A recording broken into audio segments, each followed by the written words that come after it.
The mashed potatoes were still steaming when she hit me. Not metaphorically, not emotionally, actually hit me. It was the kind of slap that doesn't just sting, it rearranges something invisible inside your chest. I remember the sound more than the pain. A sharp crack that sliced through laughter, wine clinks, and the low hum of a playlist nobody was really listening to. The room went still. Thanksgiving paused mid-breath. Her hand dropped. My face stayed turned for a second too long, like even my reflexes couldn't accept what had just happened. And then, the worst part, the part I'll never unhear, was her voice. There. Now he knows. That was it. No yelling. No tears. Just that one, icy sentence while my mother gasped, and someone's fork hit the tile floor. Nobody asked what she meant. Nobody had to. Because whatever she had been holding inside for months, maybe years, had just exploded in 10 square feet of suburban dining room, beneath a plastic fall-leaf centerpiece and paper turkeys my niece had glued together an hour earlier. I didn't speak. I didn't shout or even flinch. I just looked at her. No, through her, like the image in front of me couldn't possibly belong to the woman I'd lived with, shared coffee with, folded laundry next to for nearly a decade. She didn't look angry. She looked relieved. That's what got me. That flicker of relief in her face, like violence had been a valve. Like humiliating me in front of everyone I loved wasn't a breakdown. It was a strategy, a carefully timed performance. And somewhere in the audience, the real target was watching. I didn't know who. Not yet. I stood up, slowly. Still no words. Just this ache behind my eyes and a buzzing in my ears like the air itself had turned against me. I walked past the cranberry sauce, past my father who refused to look up, past her sister's shocked silence. The only thing I took was my phone. I didn't take my coat. I didn't take my dignity. But I took my silence. And I walked out the front door into a cold that finally felt honest. I sat in the car for 22 minutes, staring at the dashboard, replaying every moment from the past 3 weeks. A receipt. A forgotten voicemail. Her shower running at midnight. The whisper I'd overheard but convinced myself I imagined. And then I remembered the drawer. The one she always told me not to touch because it was just receipts and warranties. I drove back. Not for revenge. Not to argue. Just to open the drawer. I let myself in while they were all too stunned to move. I didn't even hear anyone speak. I walked straight past the table, straight past the wine-stained napkin with my name on it, and into the hallway. The drawer wasn't locked. It never had been. Inside were envelopes. One with my name. One without. And under them, a flash drive. I pocketed them all and left without a word. I'm writing this from a motel on the edge of whatever state line I crossed 2 hours later. My hands are still shaking. The envelope is still sealed. I haven't watched what's on the flash drive yet. But I will. And when I do, I'll tell you what I find. Because if she wanted silence, she should have never slapped me. I didn't open the envelope at the motel. Not right away. I sat there staring at it like it was ticking. It was just a plain white envelope, no markings other than my name. Ellis, written in her handwriting. Casual, no drama in the curve of the letters. And that, somehow, made it worse. If she had scribbled it in anger or pressed down hard with the pen, I could have told myself it was emotional. But it wasn't. It was calm. It was prepared. Like this had all been planned. I turned the flash drive in my fingers. It was gold. Gold. Who buys a gold flash drive? I laughed at that for a second, a strange, cracked laugh that came out of nowhere and died just as quickly. I didn't even have my laptop with me. I'd left it at home, stupidly. All I had was my phone and this sinking feeling in my stomach that whatever was on that drive was going to rip apart whatever hope I had left for explanations. But the envelope, I could deal with that. I finally opened it around 1:30 a.m. I expected photos. Or a letter. Or maybe some kind of confession. What I got was a list. A bulleted, printed list. Titled, Reasons Why I Did What I Did. For when you finally wake up. It wasn't handwritten. It was typed, printed, and folded neatly into 3 perfect sections like a job application. You stopped listening when I talked. You never made decisions. I always had to be the adult. You thought showing up was enough. It wasn't. I warned you. You just blinked and smiled like that fixed anything. I needed more. And you never asked what that meant. You were predictable. You were invisible. I waited for you to fight for me. You never did. He did. That last line hit harder than the slap. I dropped the paper. Not because I didn't expect it. Deep down, I had suspected there was someone else. But because of how sure she sounded. Like I was supposed to read that list and go, yeah, fair enough. I didn't cry. I don't cry. Not because I'm strong or stoic. Believe me, I'm not. But because I think part of me had already started grieving this marriage years ago, in the quiet moments when she stopped asking how my day was, or when her phone started living face down on silent. You know what's wild? I used to think that was normal. That's how low my bar was. I lay on that motel bed and stared at the ceiling. I kept thinking, she hit me in front of my family and then handed me a user manual for my own failure. And still, a small, desperate part of me wanted to call her, to ask if we could fix it. That part of me disgusts me, but it's real. When the sun came up, I drove to the only internet cafe I could find that still had working USB ports. I paid a guy $10 just to borrow his laptop for 20 minutes. I didn't even ask his name. I plugged in the flash drive. It contained a single video file titled, "Play This Alone." No date, no context. And then I saw him. The man she was talking about. He wasn't a stranger. He was someone I had invited into our lives. And what he said in that video, what she said to him, changed everything. I'll tell you in part 3, because you need to hear every word. And you need to see why I didn't even finish the video the first time I watched it, because my hands were shaking too hard. The video didn't start with her. It started with him. And I knew his voice before I even saw his face. That slow, smug drawl, like every sentence was being taste-tested before it came out of his mouth. He used to talk that way at our cookouts, standing by the grill like it was a stage, and the apron was his costume. Clint, my old coworker, my old friend, my don't worry, he's harmless Clint. He'd been in our guest room more times than I could count. He brought wine to our anniversary dinners. He once drove Marley to urgent care when I was stuck in traffic. I trusted him. Now here he was, in full HD, sitting back in our living room, on our couch, wearing one of my old sweatshirts, like it belonged to him now. She thinks you'll never really notice, he said to the camera. She says you're too passive, that you'd rather go numb than ever start a fight. Then the angle shifted. The camera must have been set on a coffee table or shelf, because suddenly, she sat down next to him. Her posture was loose, casual. Her hair was in the braid she wore to bed, and she looked peaceful. Not guilty, not nervous. Peaceful. You're not going to show him this, are you? She asked, laughing like it was all a game. And Clint, that bastard, turned to her and said, depends. If he ever grows a spine and leaves, maybe. But you and I both know he won't. They laughed. Together. I paused the video. Not because I couldn't take it, but because in that moment, I noticed something I hadn't before. The timestamp. The date the file was created. It was from last year. Not recent. Not something from weeks or even months ago. They'd been recording this a full year ago. Maybe longer. That meant everything I thought I knew, every moment I thought was safe, had been undercut. The surprise birthday dinner she organized? A lie. The late-night conversations about trying for kids again? A lie. The weekend we spent in the cabin, where she told me she wanted to reconnect? A lie. And all that time, they weren't just together. They were confident enough to film themselves mocking me. Not just behind my back. Inside my home. Like they had stolen the air from my lungs and recorded themselves breathing it in. I hit play again, stomach churning. I just wish he'd leave, Marley said quietly. I don't want to do anything messy. I just want him to go. Clint shrugged. Maybe if we push a little harder, he will. Eventually, even dogs understand when they're not wanted. That's when I stopped the video for good. I didn't need to hear another second.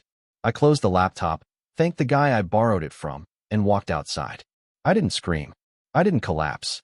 I just sat on the curb and stared at the cars going by, one after another, all of them heading somewhere while I stayed exactly where they wanted me, stunned, paralyzed, irrelevant.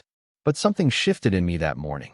Not rage, not revenge, not even sadness, really. It was something colder. Not hate, something emptier than hate. Because I finally understood, this wasn't just betrayal. It was architecture. She built it. She planned it, layer by layer, detail by detail. And she was hoping I'd walk quietly out of her life with no questions asked. That's when I knew. I wouldn't give her what she wanted. I wouldn't blow up, and I wouldn't disappear. I'd do something worse. I'd show up. Unexpectedly. Calmly. And I'd force the truth to surface in front of the only person she hadn't lied to yet, her father. And that's exactly what I did. I'll tell you what happened in part 4, and why the moment her father heard my side of the story, everything changed. I didn't sleep. I drove through the night, through back roads and neighborhoods that looked like mine used to, clean lawns, porch lights glowing warm in the dark, mailboxes still standing. It was almost cruel how normal everything looked while I felt like a walking shadow of a man who used to exist. At 6:48 a.m., I pulled into the driveway of a house I hadn't been to in almost 2 years, her father's. Marley's father, Stanley Gray. The man scared me, if I'm honest. Not in the loud, threatening way, the opposite. He had a stillness to him. The kind of silence that didn't come from lack of words, but from watching too long. He was a former military chaplain, always had something unreadable behind his eyes, like he'd seen a different version of life than the rest of us. And yet, he had always treated me kindly. He called me son, offered quiet encouragement during hard years, and once told me, when Marley had just started pulling away, "It's not your job to chase someone who's already running. Just keep standing where love should be." I rang his doorbell once. No second try. I didn't even know what I'd say. He opened it wearing a house robe and a look that shifted from concern to confusion the second he saw me. "Ellis?" he asked. I nodded. "Something happened," I said. He didn't ask what. He just stepped aside and let me in. I sat down at his kitchen table. The same table Marley and I used to eat pie at every third Sunday. The clock on the wall still ticked like a metronome. I pulled the flash drive from my jacket pocket and slid it across the wood. "What is this?" he asked calmly. "Watch it," I said. "Just before you ask me anything. Watch it." He plugged it into his laptop. No hesitation. No polite delay. He hit play. He watched. Every second. And I watched him. The way his jaw locked when Clint's voice started. The way his hands curled into fists at the mocking laughter. But it wasn't until Marley spoke, that low, calculated voice saying, "Maybe if we push a little harder, he'll go," that Stanley did something I've never seen him do. He closed the laptop softly, turned it away from himself, and stared at the wall like something in him had cracked. Not shattered. Cracked. Hairline. Dangerous. "She made that?" he finally asked. "Yes." "And that man? Clint. You met him. Last summer. He brought the grilled peaches." Silence. "Then, she said you abandoned her. That you were cold. That you manipulated her into staying." I didn't flinch. I was never perfect. But I never lied to her. I never laid a hand on her. I never recorded her. Another pause. Then he leaned back in his chair and said something I wasn't prepared for. "She told me she was pregnant. A few weeks ago." I blinked. "She never told me that." Stanley nodded slowly. "She said she wasn't sure it was yours. And she looked me in the eye when she said it." I didn't realize how deep the cut was until I felt it in my chest, like something ripped loose inside my lungs. Pregnant? With Clint's child? Or mine? Or neither? And she said that to her father? "What do you want from me, Ellis?" he asked. Not cruelly. Just directly. "I don't know," I admitted. But I couldn't let her rewrite the story before I got to tell someone the truth. He stared at the flash drive. Then at me. "You're not the first man she's done this to," he said quietly. "But you're the only one who stayed long enough to suffer quietly." I didn't know what that meant. I didn't want to know. He stood, walked to the cupboard, pulled out a tin of tea, poured 2 mugs of water, and placed one in front of me. No sugar. No milk. Just hot water and silence. "I'll handle her," he said at last. "You don't need to say another word to that girl unless you want to." I shook my head. "It's not about what I want anymore. It's about what I finally see." I left without saying goodbye. I didn't know what Stanley would do, or what he meant by handle, but I knew, deep down, that something had just shifted permanently in Marley's world. And that night, when I turned on my phone again, I had 7 missed calls from a number I didn't recognize, and 1 voicemail. It wasn't from her. It was from Clint's wife. And what she told me in that message made my legs go weak. The message was short, but not rushed. Calm. Eerily calm. "Hi, Ellis. This is Lainey. I know we've never really spoken, not beyond that Christmas party years ago, but I think you already know why I'm calling. I found the footage. I found all of it. I know about Marley. I know about Clint. And I know you didn't deserve any of this. Please call me back." That was it. No explanation of what she meant by all of it. No tone of sympathy or shared devastation. Just facts. Measured. Flat. The way someone speaks when they're so far past heartbreak that it's fossilized into something harder. I sat in the car, phone in my lap, replaying the voicemail on loop. I didn't know what scared me more, the fact that Clint had kept multiple recordings or the possibility that someone else had seen parts of me I never even knew were exposed. All this time, I thought I'd stumbled into a betrayal. But now I was starting to realize I'd been dragged into a spectacle. I called her back. No answer. I waited 20 minutes. Called again. Still no answer. I stared at my own reflection in the rearview mirror, and for a moment, I didn't recognize the man looking back. My skin looked too pale, my jaw was clenched, and my eyes had that hollow tint people get when their body's still here, but their sense of self is somewhere they can't reach anymore. Then my phone buzzed. Unknown number. I picked up instantly. Ellis? She said. Yeah, it's me. There was a pause. I don't know how to start this, she admitted. I'm not calling because I need comfort or closure. I'm calling because I think you need to know what he's been doing. Not just with Marley. With others. That word, others, cracked something open in me. He recorded you, she said. More than once. Without your knowledge. I found folders labeled with dates, times, places, and one of them had your name on it. I felt my throat go dry. Wait, me? What do you mean me? She sighed. Ellis, one of the recordings was from your guest room. When you were asleep. Just you. On your side of the bed. Clint was in the house. Marley let him in. My stomach dropped. I confronted him 2 nights ago, she continued. He didn't deny it. Not a single word. He laughed. Told me if you were too weak to notice your wife slipping away, that's not his fault. I didn't speak. I couldn't. But here's the part one think you really need to hear, she said. He told me the slap, the one Marley gave you at Thanksgiving, wasn't spontaneous. It was staged. Not just for drama, but for proof. Proof that you were unstable. That you'd provoked her. He was planning something, Ellis. Something bigger. And now I think it's already in motion. The line went quiet. For too long. You still there? She asked. Yeah, I whispered. Just give me a second. My mind was unraveling. Not because I didn't believe her, but because every disconnected moment from the past year suddenly began to form a picture. Not of a crumbling marriage, but of a calculated dismantling. As if Clint and Marley had been working from a blueprint. I'm sending you what I found, Lainey added. But Ellis, whatever you do next, do it smart. They want you emotional. They want you impulsive. Don't give them the ending they wrote for you. When I hung up, I felt like I was underwater. My ears rang. My vision narrowed. I sat there for 10 full minutes, gripping the steering wheel with both hands, breathing like I'd just run a mile. I didn't go back to the motel. I drove instead to the one place I never thought I'd return, the house. Our house. The one I left after the slap. I parked across the street and waited, engine off, lights out, a ghost in the driveway. The lights inside flickered on, and there she was, Marley, alone, phone in hand, smiling at the screen.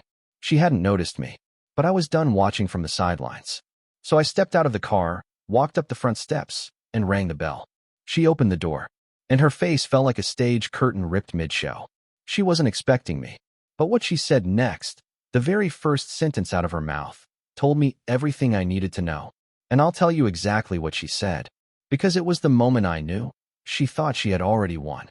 And I was about to show her that the man she underestimated had finally come back to life. The door creaked open like the house itself was reluctant to let me in again. And there she stood, Marley, wearing the navy sweatshirt I used to sleep in. Barefoot, hair tied up, no makeup, just her, stripped of all pretense. But the look on her face wasn't guilt. It wasn't even fear. It was the unsettling expression of someone inconvenienced. Her eyes scanned me like I was a delivery left on the wrong doorstep. And then, in a voice as casual as if I'd forgotten to take out the trash, she said, "You're not supposed to be here." Not "I'm sorry." Not "Can we talk?" Just that one flat sentence. "You're not supposed to be here." Like my presence violated the terms of some invisible contract I never got to read. I didn't answer. I stepped past her, into our living room. The scent was the same. Vanilla candles, synthetic linen spray, the faint echo of lemon cleaner. But the space felt unfamiliar. Wrong. Even the silence sounded curated, like the house had been rearranged not for comfort, but for presentation. She didn't stop me. Didn't ask what I was doing. She just closed the door and crossed her arms like a principal waiting for a student to confess. And I realized in that moment, she was stalling. She didn't ask questions because she already knew what I knew. I walked over to the shelf by the television, where we used to keep board games. They were still there, lined up in neat rows. But there was one box, Cranium, with the lid slightly lifted. I reached inside. Empty. Beneath it, a manila envelope. Untouched. She didn't move. I held it up. You meant to destroy this. You just hadn't gotten around to it yet. She shrugged. It doesn't matter anymore. I opened it. Inside were photos, notes, printouts, emails. The same handwriting that had labeled my envelope labeled these folders. Her handwriting. There were spreadsheets with timelines, tracking who was where and when, like our marriage had been a case study in manipulation. You planned it all, I said quietly. You knew if you hit me, I wouldn't fight back. You knew my silence would look like guilt. I didn't plan the slap, she replied. That just happened. But everything after? Yeah, I was ready. The room pulsed. Not with noise, but with pressure. My heart felt like it was trying to escape the quiet. I looked at her, really looked at her, and I finally understood. She didn't break. She was never whole. You wanted me to vanish so you could say I abandoned you, I said. That was the story, right? She smiled. That was the cleaner version, she said. The one that didn't make me look cruel. I swallowed. But you are. That made her laugh. A real laugh. Not loud. Not wild. Just amused. Like I was a character finally catching up to the plot twist long after the audience already knew. I told Clint you'd figure it out, she said. Eventually. But you're always late to the party, Elle. I stepped closer. Lainey sent me the files. She knows. Your father knows. People are going to start asking questions you won't be able to answer. Her smile wavered. Just slightly. But it was enough. Enough to tell me I'd finally said something that broke through the glass. What do you want? She asked, voice sharp now. You want to ruin me? Is that it? I shook my head. I want the truth to rot in your mouth the way it's been rotting in my chest. She looked away. And for the first time, she looked tired. But I wasn't done. I pulled out my phone. Opened the voice memo I'd been recording since I rang the doorbell. Hit stop. Saved it. That's going to your father, I said. Not for revenge. For clarity. Marley's mouth opened like she was about to spin something else, some final thread, but the sound of a key turning in the front door cut her off. We both froze. The door opened, and Clint stepped inside. He looked right at me, and for a brief, glorious second, his face twisted into the exact expression I needed to see. Panic. I didn't speak. Neither did he. And then Marley did something so strange, so revealing, I'll never forget it. She smiled at him and whispered, It's okay. He's leaving. That's when I realized she didn't just betray me. She was ready to betray everyone. But before I left that house, I said one last thing. And it changed the entire ending she thought she'd scripted. I'll tell you what I said and what happened right after. Because you're not ready for how this ends. Not yet. The moment Clint stepped through that door and saw me standing in the middle of his borrowed life, time seemed to stretch between us like a wire pulled tight. I didn't move. Neither did he. But something flickered in his eyes. A calculation. Like he was trying to figure out how much I knew, how much I'd seen, and how fast he could lie his way out of it. Marley, on the other hand, didn't flinch. She turned to him and gave that soft, practiced smile. The one she used when she was about to manipulate someone and needed them calm before the sting. It's fine, she said again. He's leaving. I looked at Clint. He had a duffel bag in his hand. Not a work bag. Not a laptop bag. A weekend bag. I glanced down and saw a toothbrush poking out of the side pocket. Deodorant. Pajama pants. He wasn't just here for a visit. He lived here now. I turned back to her, something cold settling in my chest. You didn't even wait a week. Why would I? She said, as if she were discussing the weather. You left. I was slapped in the face in front of my family. You left, she repeated. That's all people will remember. It was Clint who finally spoke. Look, Ellis, I think it's best if you just don't. I raised a hand. Don't use my name like we're friends. You brought wine to my anniversary dinner. You called me brother when I helped you move your couch. And the whole time, you were filming me sleep. So no, don't say a word to me unless it starts with I'm sorry and ends with I'll never be near your life again. He opened his mouth, then shut it. Good. Marley walked past me, sat down on the arm of the couch like she was posing for a lifestyle ad, and said, You're here to humiliate me. Is that it? Say your big dramatic line and storm out. I stared at her, and in that moment, the weight of it all, the betrayal, the planning, the manipulation, twisted into something simple. No, I said quietly. I'm here to tell you I forgive you. Her head tilted. What? I forgive you. I said again. Not for your sake. For mine. Because the second I say those words, you stop being the center of my pain. You stop controlling what I think about when I wake up. You become a chapter, not the ending. She looked stunned. Not because she felt remorse, but because it didn't make sense to her. People like Marley don't understand peace that isn't wrapped in control. Forgiving someone doesn't mean forgetting, I added.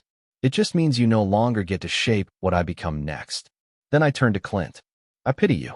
Because you think you've won something here. But she'll turn on you too. Not today. Not this week. But one day, when you forget to say the right thing, or you don't react with enough admiration, she'll shift. And you'll look back at this night and wonder why you didn't run when you had the chance. He didn't say anything. He looked smaller than I remembered. I pulled out my phone one last time. Opened the message Lainey had sent me, the one with every file, every image, every bit of evidence. I didn't need to use it. I just showed them I had it. Their faces changed, not dramatically. Just enough to reveal the one thing I had that they didn't. Freedom. I'm not the man you walked over, I said. Not anymore. I was never weak. I was loyal. And you took that for granted. Then I left. No screaming. No slamming doors. Just the click of my shoes across the floor, the quiet creak of the handle turning, and the sound of wind waiting for me outside. But I didn't go far. Because someone else had been waiting just down the block in a parked car. Engine off, headlights dim. Stanley, Marley's father. He stepped out of his car as I walked toward mine, his face grim. He didn't speak until I stood next to him. She's changed, he said quietly. She's always been this, I replied. We just stopped pretending otherwise. He nodded, then handed me a folded piece of paper. Lawyer's name. He's clean, quiet, knows how to handle cases like this. I took it. Why are you helping me? Because you didn't try to burn her down, he said. You walked away. And I respect any man who can crawl through fire and still choose not to set another one. I didn't cry. I didn't speak. We nodded once, like two men closing a silent contract. And then I drove off, not as a victim, not as a martyr, but as something she never saw coming. A man who left before she could destroy him entirely. But the story isn't over. Because the final message Marley sent me, 1 week later, changed the way I saw everything. Not just about her, but about myself. It came a week later. An email. No subject. No greeting.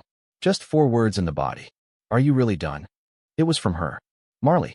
Sent at 2:13 a.m., the kind of hour people write things they won't remember sending, or will later pretend they didn't mean. I read it while parked outside a coffee shop in a town I didn't plan on staying in, but somehow didn't want to leave. The heater hummed quietly. My cup sat untouched in the cup holder. The email glowed on my phone screen like a small, flickering ghost. Was I done?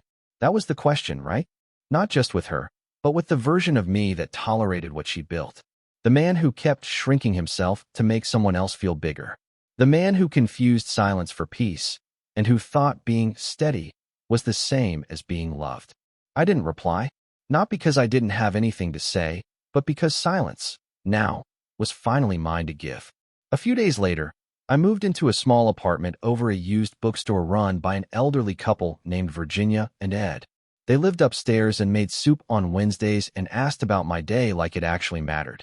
I helped Ed fix a broken heater one morning, and we didn't say a word the entire time. Just nodded when it was working again. That kind of quiet? It heals you in ways therapy sometimes can't.